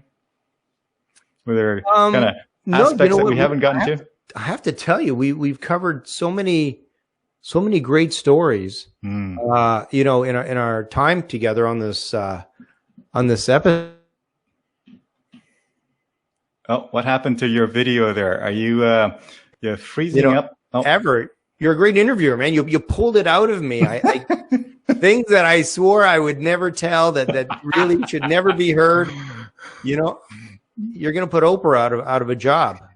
Thank you, my friend. I have a couple more questions, if you're okay. One Absolutely. is, you kind of went there, but I'm going to go there further. I'm going to take you further down that path. If there's one thing that your professional speaking colleagues would be surprised to hear about your background, or something that you did, or an event that happened, do you have a surprising story where you can share, where, let's just say, to the people who, whether as speakers, or I suppose you can just say to anybody who would be surprised to kind of know that story. Do you have a surprise story? Pertaining to speaking? Pertaining to anything. If speaking doesn't come up, a surprise story for speaking doesn't come up right away. Nothing comes up pertaining to speaking, but what I can tell you is, without going back into the vault too much, early in my career, I had a clothing line. This was before I became a speaker. I was about 20 years old, and I had my own clothing line of athletic wear. And we ended up getting a deal with a very big, not a huge chain, but they had about 5 or 6 stores, and they bought a ton of stuff. In fact, they bought more clothing from me than all my other customers combined. And what happened was I sold them this thing. I was like in the money. I was 20 years old. I was in college, but I was making a ton of money having filled this huge order. And they made me wait 30 days to pay. And within about 3 weeks, the entire chain went bankrupt. And I did not get any money. And I was in debt to the manufacturer. And I went to him and I said, look, I don't have the money to pay you. I'm like broke. I lost everything because this company can't pay. And he said to me, you're going to work it off. And he handed me a catalog. And the catalog was for a company called Shirley of Hollywood, which made lingerie. And I said, you know, I didn't know anything about lingerie. I knew I liked looking at it. That was it. And I said, okay, you know what? I can do this. I can sell lingerie. And he said, you're going to sell this line of lingerie and you're going to pay me back with whatever revenue you make to pay off your debt.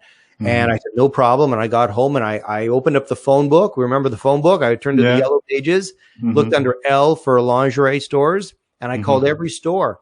And every store hung up on me. They did not want to talk to a 20-year-old male selling lingerie.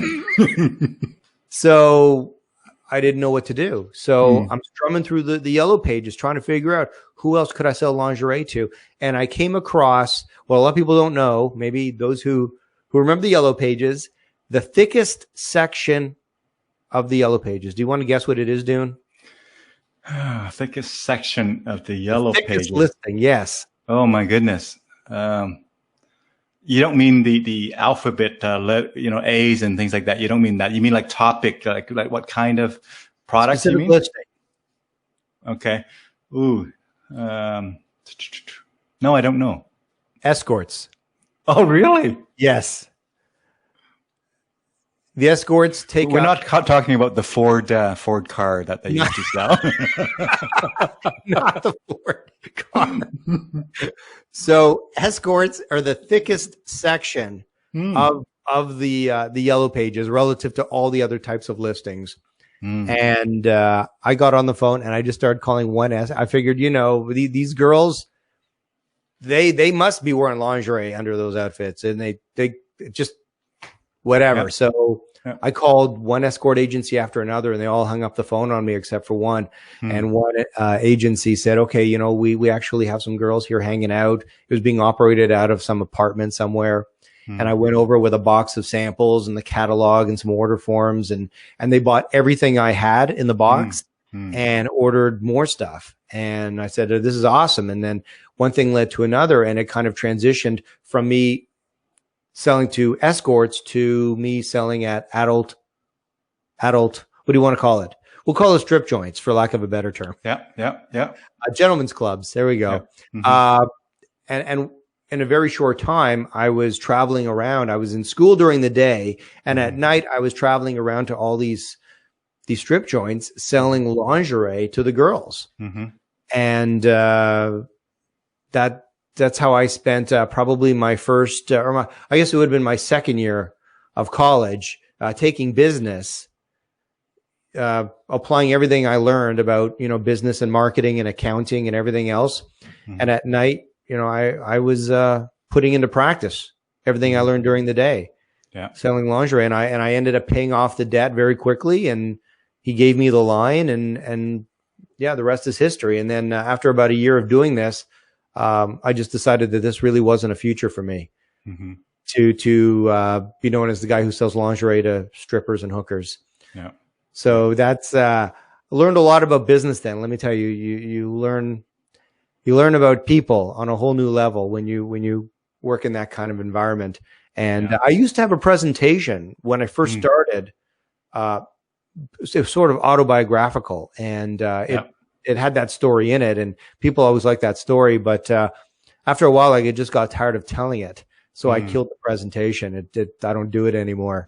But that's when I had no topics. When I first, you know, when you first get into speaking, you don't really have a lot to talk about. For me, anyway, it was like I didn't have a topic and then go into speaking. It was more like I went into speaking and had to figure out a topic. So I just talked about what I knew the best, which was me. Yeah, well, cool. Thank you for sharing that. And you have delivered on the promise, my friend. I don't know if you know what I'm talking about when I say you've delivered on the promise. Thank you. In the advertising post where you say, hey, we'll be talking about this, you said in your video that you did there, they say, you're going to be on this conversation. It was unfiltered, unedited, right? And we're going to be sharing things. And so here I am popping the question about what would surprise people about your background. And I appreciate you sharing that because, you know, we come from all different kinds of backgrounds. We do all kinds of things and we learn lessons from every part of our journey. And I do want to kind of compare and contrast a little bit in terms of where you've gotten to in the last few years. And a great way to do that, my friend, is to show a quick, fun video clip that's pretty fast moving and that's sort of pretty kind of in your face pace, if you will. But let me roll that clip and you'll know the clip that I am referring to here when I bring it in. So give me a second to bring it in here. And I want it to be, I want to be probably a full screen. So I'm going to go ahead and take both of our videos out here. So tell me if you can hear the audio when I start play here, Marc. For over 20 years, our speaker has been showing companies how to deliver experiences referred to as Canada's marketing superstar by Oprah Winfrey Network. Make you better marketers in your own businesses. Has been named one of Canada's leading authorities on marketing. Marketing expert Marc Gordon joins me now. Marc Gordon is a customer experience expert. Marketing expert Marc Gordon joins me now. I'm joined now by Marc Gordon, a customer experience expert. And welcome Marc Gordon. Please join me in welcoming Marc to the stage. Marc Gordon. الجناب مارك جوردون.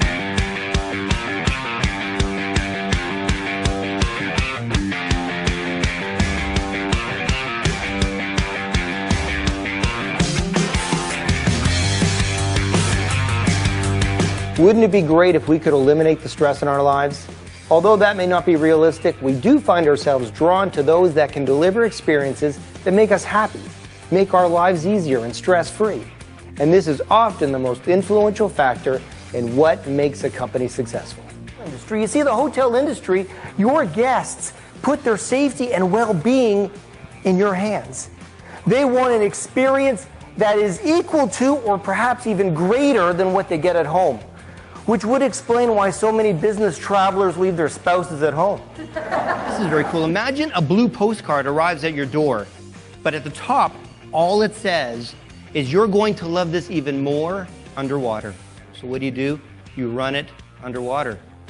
And as it gets wet, a message appears, and this was actually a public service announcement to promote water conservation, which I find kind of ironic. But what's important is that you make it engaging. The challenge for companies is knowing what it takes to create experiences that resonate with customers. It's not about exceeding expectations or going above and beyond. It's about keeping promises, being a trusted resource, and delivering happiness. Can somebody shout out what this is? You guessed it was McDonald's. This is a presentation about branding. The importance of branding. I showed you half the sign. You guessed it was McDonald's right off the bat. I don't think there's anything more I can tell you. Have a good night. When I speak to an organization, I want every attendee to feel empowered to deliver an experience that makes their customers feel valued and appreciated. Every customer should leave the transaction feeling relaxed, fulfilled, and confident that they made the right choice. And that's what leads to loyalty. And when they bring us our order, what does it look like considering we've gone to a McDonald's on the other side of the world? They bring us exactly what they're supposed to. Give me a hallelujah! I believe people love to be entertained. If you can do that, then you can slip in some information and they start learning without even knowing it. Really, if you can get out of an Uber at the end of the ride without the help of an EMS worker, your expectations have been met. It's pretty good. And yet, in spite of that, we still take it. In fact, not only do we take it, but those of you with teenagers, I have a 15-year-old daughter, what do? We set them up with the app as well. But what they don't realize is when we give them that app, what we're saying is this. If you're in a situation you're not comfortable in, if you feel your safety is at risk, if you just want to come home, don't call me. It's late, I'm sleeping. Instead, call a stranger, get into their car, and give them your home address. And of course, because we are so awesome, we finish it off with that famous chocolate sundae. Because where else can you get artificially sweetened dairy-free ice cream slathered in synthetic chocolate syrup for $1.29? Puts a smile on anybody's face. For over 20 years, I've studied how marketing and customer service impact experiences. And even though I regularly share my ideas and opinions through the media, the stage is where I provide real strategies for improving how experiences are created and delivered. You guys are able to take resources that people don't even know exist and pull them together to create something unique, something special, something that creates a memory that people take with them. You are in the experience business. I'm Marc Gordon, and I want to create an experience for your next event.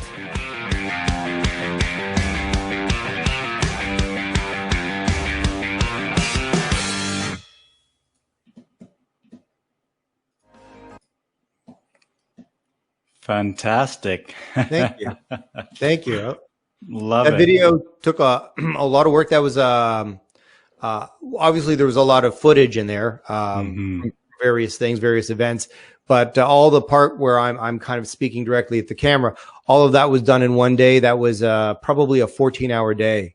Wow. Different places, and the house that I'm in is actually not my house. It's a friend's house. She let me use her living room. She had this humongous, spacious living room with big windows. So we shot it in there, and then we shot the rest of it around Toronto, a little bit north of Toronto as well. And the part where I'm actually walking along the sidewalk, I'm wearing a suit, a blazer with a blue shirt, and I'm walking along the sidewalk towards the camera. We had to end that early because technically, according to somebody, we were on private property. We were in front of an office building, and the security guard came out and kicked us off. He's like, you can't shoot here. You got to leave.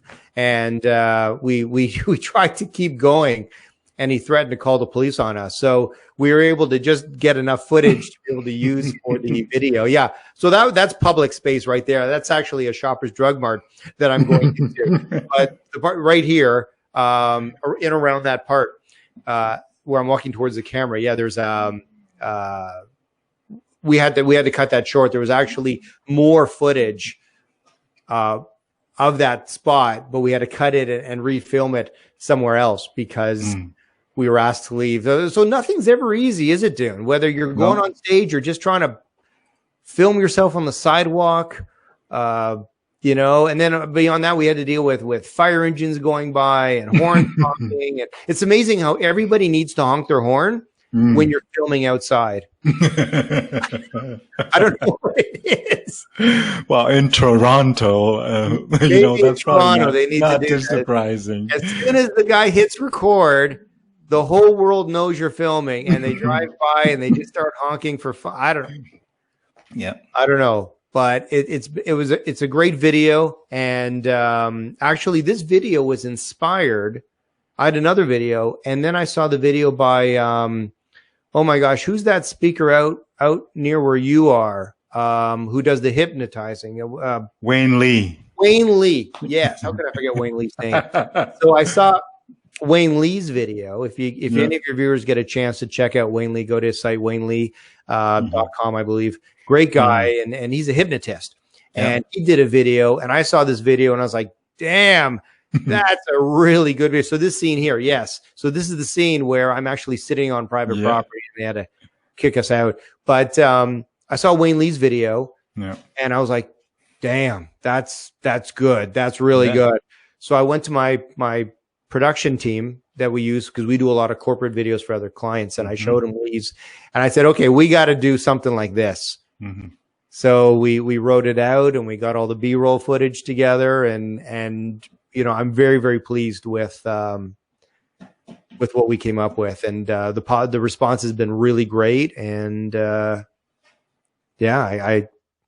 does everything that I needed it to do. And again, back what we talked about with the whole level of professionalism in marketing. If you're going to be if you want to appear to be the best or be the best, not only do you have to be the best in terms of actions, but you have to look the part as well. It's both ends. You could be the best speaker in the world, but if your marketing is lousy, it's no one's going to care. Unless of course you're one of these rare individuals who has built up such a reputation just through their actions that the marketing doesn't happen. But I'll be honest with you, at this point in my career, I need both. I have to be able to hit a home run from the stage, but I also need to have the marketing chops to get me there. I'm not a household name yet, maybe in the future, but as of now, I still have to, work for my right to be on stage. Wonderful. Now, thank you so much, Marc, for sharing all these stories and fun conversation with us, as well as insights and wisdom from that, and sharing your vulnerable stories about making mistakes and maybe in the hot seat and boiling water at times, but you dig yourself out. You find a way to make it right. You find a way to pay back the loans. You find a way to make it right. Again, the lessons we learned is that I mean, when you were young, you were probably very strong with marketing and sales, but there's this other side of, financial thing with, if you had an accountant, they probably advise you to take a retainer and whatever from your, that manufacturing place and whatnot. But again, we all have our strengths. And as we work through things, we learn lessons along the way, right? Yeah. And, in many cases, we learn more from our failures. People who have experienced nothing but success their whole lives or their whole careers, I don't hold those people in high regard with regards to true skill. I think a lot of it is just luck. It's people who've failed multiple times and have had to pick themselves up and start over or pivot or just go in a whole new direction. Those are the people I really take my hat off to. Yeah. Because it's easy to keep winning, if luck is there or if circumstances happen to be that way, it's easy to take credit for it. But to me, it's not always legitimate, and I find in our industry, especially, there's a lot of egos. Yeah. And, I've known a lot of speakers who would not share about their failures because they feel that it is, a knock against them as individuals.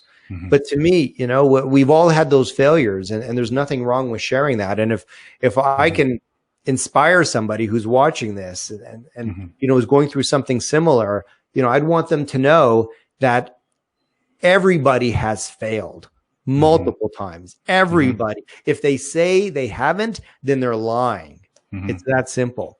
So don't feel bad when people aren't returning your calls or your emails, or you get the impression that the world just doesn't want anything to do with you, because it's not the case. It's just not your time yet.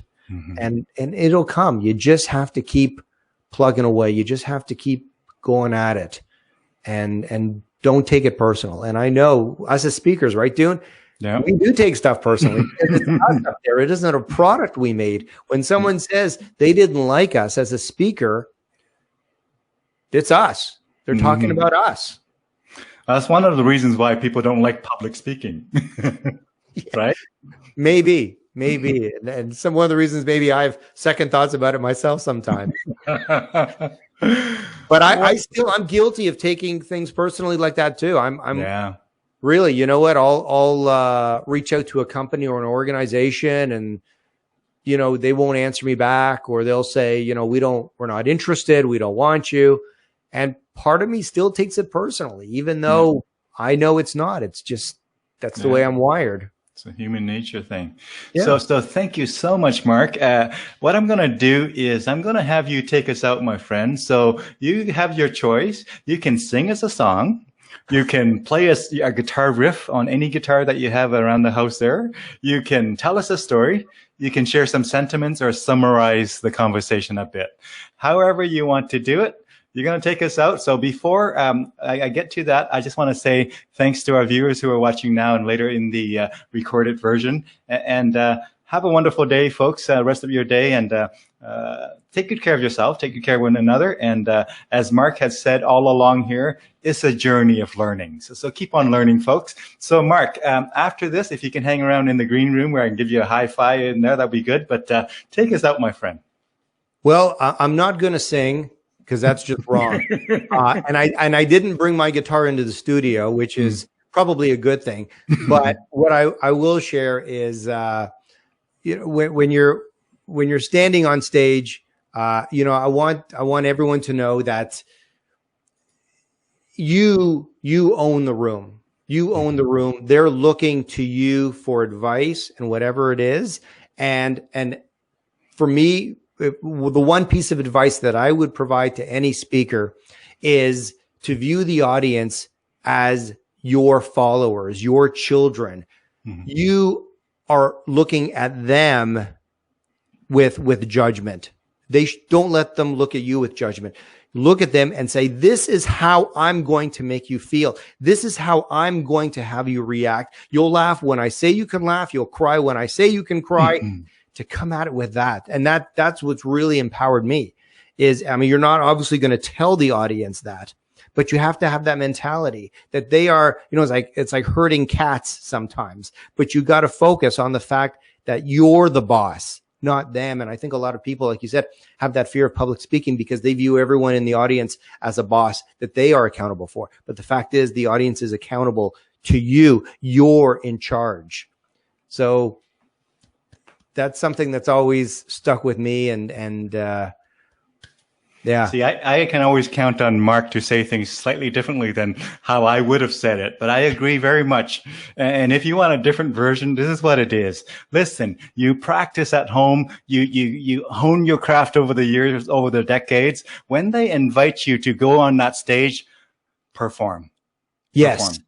This is not the time to be taking polls and see how the audience wants to have you perform. I don't get on stage with my guitar and I ask my audience how did they want me to play that song. I get on there and I play it the way I play it. Now, am I perfect? No. I mean, maybe next time I'll play it differently. But this time here on this stage, I own that song. I own that performance. I respect the audience. I want to please them, but I'm not looking them for advice on how I'm going to perform that song. Yeah. I got to rock that song. Yeah. You know what? One last thing I'll share and then we can wrap it up. That mindset that I have was actually inspired by Celine Dion. So I was in Vegas a number of years ago with my wife and she surprised me with tickets to go see Celine Dion, who I didn't want to see. I had no interest in seeing Celine Dion. I don't know of a lot of guys who really want to see Celine Dion. She's very talented, but I had no interest in seeing her. I wanted to see Chris Rock, who was playing down the street at another hotel. But my wife surprised me with 2 tickets to Celine Dion. I went, I had to go. I'm looking in the audience. I'm pretty sure that all the other men there were also dragged against their will to see Celine Dion. And Celine Dion, she came out onto that stage and she killed it. And I'm pretty sure at the back of her mind, she's very aware that most of the men in that audience did not want to spend their evening seeing her. But you know what? She didn't care. She came out and she said, you're in my house now. And this is how it's going to be. And I'm going to perform and I'm going to make you feel whatever it is I want to make you feel. And you're going to deal with it. You're going to take it and you're going to love it. And I'll tell you, it was an absolutely amazing show.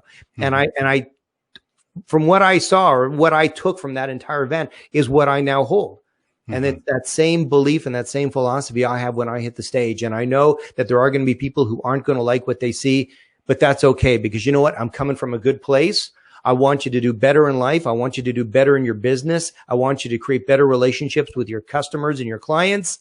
And if you're going to take issue with one little thing or one little principle or one little phrase that I've said, well, then you know what? There's nothing I can do to help you. That's on you. Wonderful. On that note, folks, you've been listening to Marc Gordon. And with that, I bid you adieu and have a wonderful day, folks.